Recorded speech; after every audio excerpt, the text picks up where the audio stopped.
Қайырлы күн, достар. Бүгін біз лапша тамағын жасайтын боламыз. Ең алдымен шамалы сүйегі бар етті мұздай суға салып қайнатып аламыз. Міндетті түрде көпіршігін алуды ұмытып кетпеңіздер. Одан кейін жуа, сәбіз, картобын салып алатын боламыз. Сосын қайнатып қойғаннан кейін жарты сағаттан кейін картошкасын піскеннен кейін алып алуды ұмытып кетпеңіздер. Бір жұмыртқаны салып, сосын үстіне жарты кесе су құйып, әрі қарай бетіне тұз және де ұнды салып, осылай қатты қамыр илеп алатын боламыз.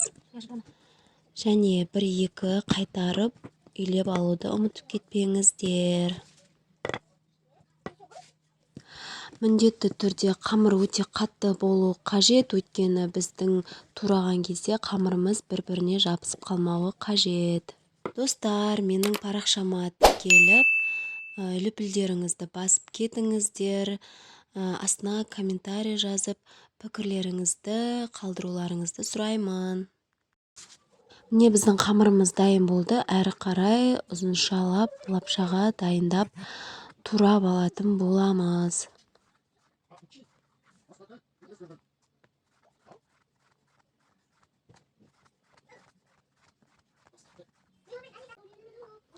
Бұл уақыттарда біздің етіміз пісіп, барлығын алып алатын боламыз. Тек қана сорпасы қалуы қажет.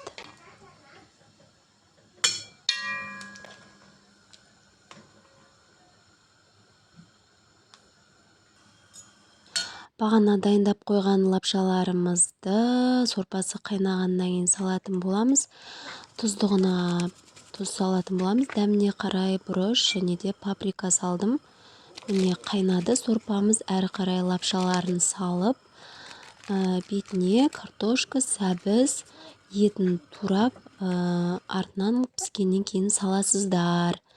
Міне достар, біздің лапшамыз осындай әдемі және де қуырмай жасаған лапшамыз дайын болды. Сіздер де дайындап көріңіздер.